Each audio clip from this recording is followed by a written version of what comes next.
So there's a myth when it comes to learning languages. And that myth is that children are exceptionally gifted at learning languages,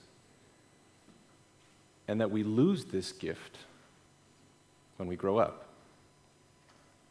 And we have good reason for believing in this myth because many of us have had this experience. We have gone to school, we've gone to college or high school and studied, let's say, French for years and struggled. And we've studied and studied and studied, and then we show up in France and we meet a 5-year-old child. And that kid speaks way better French than we do.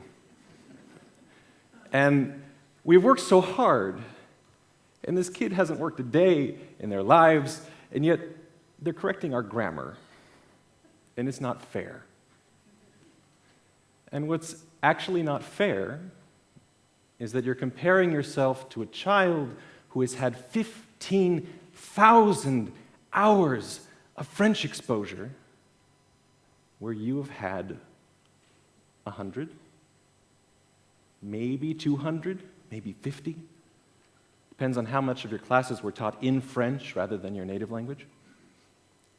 When you make the fair comparison, you take a child who has been transplanted, let's say, to Spain, had 500 hours of exposure to Spanish there. An adult transplanted to Spain has 500 hours of exposure in classes, on the street, whatever. What you'll find is the adult beats the child every time.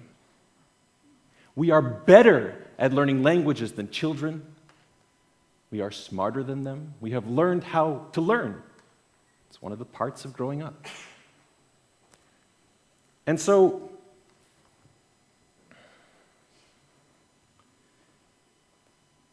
you have to think about, well, why do we believe this with children? And what we come to are 3 main advantages of being a child. Between the ages of 6 months and 12 months, small window, kids can hear sounds better than we can. Significant advantage.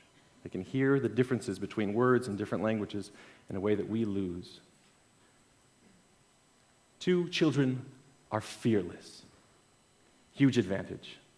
They will talk to anyone where we will be afraid. But neither of these advantages outweighs our greater ability to learn. The third advantage is that of time. We don't have 15,000 hours to spend learning French. And so we need something that works a little better than what children do. And to talk about that, I want to talk about some of my own experiences. I began learning languages when I was a kid, around the age of 5. I went to Hebrew school. I took 7 years of Hebrew classes, 3-4 times a week. And at the end of these 7 years of study, I could read the alphabet. Maybe 10 words, maybe 20. So in high school, I went to a high school. I was fortunate they offered Russian. They had really great teachers. I took Russian for 5.5 years. I studied hard. I did well on my tests. I was a good student. And at the end of those 5.5 years, I could read the alphabet again. And maybe 40 words stuck with me. And so I left this experience thinking, okay, I'm not very good at this. I'm good at alphabets, it seems, but that's about it. And so then I made an unfortunate decision. I was always a science nerd. I loved engineering and creating things, and so I wanted to be an engineer, and I enrolled in college as an engineer. And I had this hobby of singing. And I thought, wouldn't it be neat to have a really big hobby? And so I double majored in engineering and opera on kind of a whim. And one of the unfortunate consequences of this was that I needed to take language classes. And I didn't want to take language classes. And a friend of mine suggested a program in Vermont. And this program, basically I could get 2 semesters of credit for 1 summer. And I thought, this sounds good. And the way this program works is that you sign a contract on day 1. And that contract says, if I speak 1 word that is not German, if I read an email that's not in German, if I write anything that's not in German, if I take a phone call and it's not in German, I will be kicked out of the school, no refund. And I thought, that sounds like fun. And so I went. And the first day I showed up and I signed that contract and suddenly I realized I didn't speak any German. And so I sat there until someone came up to me and they said, "Hallo, ich heiße Joshua, wie heißt du?" And I said, I said, "Hallo, ich heiße Joshua, wie heißt du?" And I said, "Ich heiße Gabriel." And I started learning German that way. And 7 weeks later, I could actually speak the language. It wasn't at advanced, perfect, fluent levels, but I could speak the language. I could hold a good conversation. And so I went back. I went back in 2005. I reached fluency in German. I moved to Vienna in 2007 to pursue a master's degree in opera and song. And in 2008, I went to Perugia, Italy, to study Italian, spent the summer there. And in 2010, I cheated on a French test. And that's where all this comes from. I wanted to go back to Vermont, to this program with the contracts, because it was fun. And they offered a level 1 for people who didn't know anything, which was honestly the category I was in with French. But they also offered a level 1.5. Level 1.5 was for people who wanted to go a little bit faster, but still didn't know very much. And I thought, I could probably do that. I know Italian, it's pretty closely related, this is my third language, I have a little bit of time, I could probably study a little bit of French. And so I cheated on this placement test as much as I possibly could, because I figured not knowing any French and cheating is probably enough to get you in level 1.5. And so I used Google Translate and I wrote this horrible French essay and I found like about.com, how to do French grammar, and I filled out the multiple choice form. And I left it there. And 3 months later, in March, I get an email, and that email says, "Congratulations! You did really well on your placement test. We're putting you in the intermediate level of French. You have 3 months, and 3 months you're going to sit down with a French speaker in a room, alone, and they're going to talk to you in French, and you're going to have a conversation just to make sure you didn't do anything stupid like cheat on your placement test." And so I panicked. And when I panic, I go to the internet, because clearly someone has an answer for everything. And what I found is there were some good answers. There are these systems called spaced repetition systems. They're computer programs. And basically, they're like flashcards. You know these cards where you have like "chat" on one side and "cat" on the other. The stuff you used at school. These are computerized versions, but they test you at right the perfect moment, right before you forget the information. So they're very efficient. But what people do with these systems is that they learn translations. Sha, cat. And what I knew from my experiences with Russian and Hebrew is that that wasn't going to work for me. And so to explain what I did instead, I want to talk about the story of 2 words. Now, word 1, we all learned together in a language classroom. We're taking Hungarian. The teacher writes on the board, "Fényképezőgép" is the word for camera. And then writes down 39 other words, and then says, "This is going to be your vocabulary quiz. You have a week to study." Word 2, you learn quite differently. You are on an adventure throughout Scandinavia with your best friend. One day you find yourselves in this old bar. There are like 10 locals there, sort of old, grizzled people. There's this bartender who is definitely a Viking.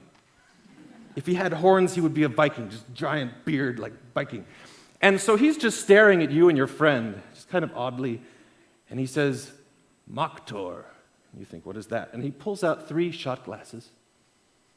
And he pulls out a bottle from behind the counter, and it's this green liquid. And on the bottle it says M-O-K-T-O-R, Maktor. And he starts pouring it. And you realize this is not any nice-looking green liquid. This is this viscous, sort of disgusting-looking, slimy liquid. And he puts it under the counter, and he takes out a jar, and he unscrews the jar, and you start smelling decaying fish. And he starts spooning decaying fish into your 3 shot glasses, and he says, "Maktor," and everyone turns around and starts smiling and laughing. And he takes a match, and he lights it, and he lights the 3 shot glasses on fire, and he goes, "Maktor," and soon everyone in the bar is going, "Maktor, Maktor," and your friend, your stupid friend, picks up this glass, and he blows it out, and he says, "Maktor," and he drinks it. And the bartender, he just screams, and he says, "Yes, Maktor," and he blows it out, and he drinks it, and then everyone is chanting and staring at you, and you pick up the glass, and you blow it out, and you say, "Maktor," and you drink it. And it's the worst thing you've ever had in your life. and you'll remember the word moktor forever. Where you have already forgotten the Hungarian word for camera. Why? Why? So let's talk about memory and what memories are. Memories are not located in any particular spot in your brain. Memories are the connections between different regions of your brain.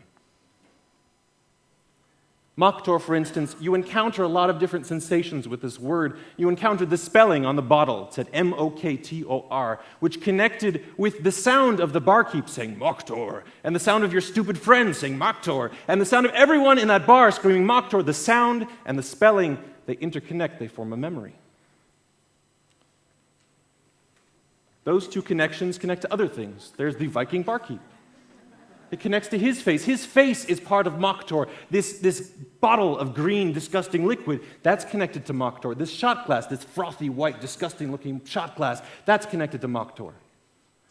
All of these images are inside the memory of this word. And the jar of fish, of course. You have personal connections. You have sensory experiences. The heat of the burning shot glass. The stench of decaying fish. That horrible taste. There's emotional content. Your feeling of disgust, that's part of Moktor. The feeling of anger at your friend, the excitement of the moment. This also connects with your story, your life story. What do you think of Scandinavia? What do you think of alcohol in general? What about bars? What about your best friend? This is part of your best friend's story and your story with your best friend. All of these connections form a memory that helps you remember this word. Whereas the Hungarian word for camera, well, you don't even have the sound. You don't have very much to hold on to at all. This sort of not sound gibberish thing that started with Fenny something, this non-existent memory, is not connected to digital cameras. It's not connected to iPhone cameras. It's not connected to photos you've taken in your life. You don't think about those things when you see this word, which was fényképezőgép, gibberish. Those are connected to a different word. That different word, if you know English well enough, then that different word may well have these connections. Camera may well evoke images of iPhone cameras and digital cameras and SLR cameras and all this stuff, but fényképezőgép does not. And so you forget that word. So what do you do with this? Well, let's come back to that French experience. My situation was this. I had 3 months until that terrifying interview. And unfortunately, I was taking 2 master's programs at the time, so I had 6 days a week of class. And so I had basically an hour a day on the subway to study. And Sundays and Austrian national holidays, of which thankfully there are many. And during that time, I did one thing. I made flashcards in this computerized flashcard system. But instead of doing translations, what I began with were pictures. If I wanted to learn a word like chien in French, I would search for that on Google Images. And I would find that the French conception of a chien, a dog, was different than my own. On their blogs, they would choose different pictures. They were slightly cuter and smaller and more French. And so I would build up a vocabulary using pictures alone, pictures in French. English was forbidden from these flashcards, not one word of English. And when I had enough vocabulary, I started stringing those words together into sentences in order to learn the more abstract words. If I wanted to learn a word like went, the past tense of to go, well, what does went look like? Well, what went looks like is a sentence that says, yesterday I blank to school. In parentheses, it has to go. This is some special form of the word to go that fits in that slot in the sentence. There would be a picture of a schoolhouse. And so I built up my grammar that way. And 3 months later, I showed up into that room with the French teacher. And she began the conversation with bonjour.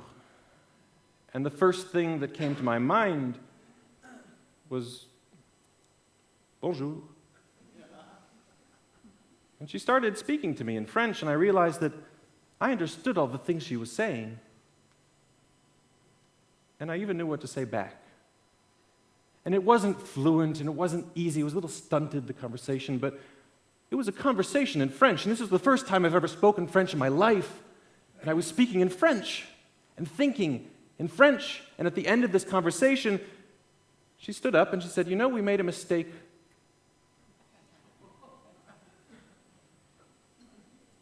Your placement test said you were at the intermediate level. We're going to place you in the advanced level." And so over that summer, over those 7 weeks, I read 10 books. We wrote 70 pages of French essays, and by the end of that summer, I was fluent in French. And I realized that I was onto something. And so I started writing about this, and I started testing things and experimenting. And I learned Russian in 2012. I had my revenge on that language. In 2013, I learned Hungarian. A couple of months ago, I began Japanese. And every one of these experiences has taught me things. It has shown me ways of tweaking the system, of finding little efficiency boosts here and there. But the overall concept remains exactly the same. If you want to learn a language efficiently, then you need to give that language life. Every word needs to connect with images and sounds and emotions and sense and tastes. Every bit of grammar can't be some abstract grammatical law. It needs to be something that helps you tell a story. And when you do that, you'll find that the words begin to stick in your mind. And the grammar, it starts to make sense, and it starts to stick too. And you begin to realize that this is not something that you need to have some kind of language gene, some sort of gift from God to learn. This is something that everyone has both the time and the ability to do. Thank you.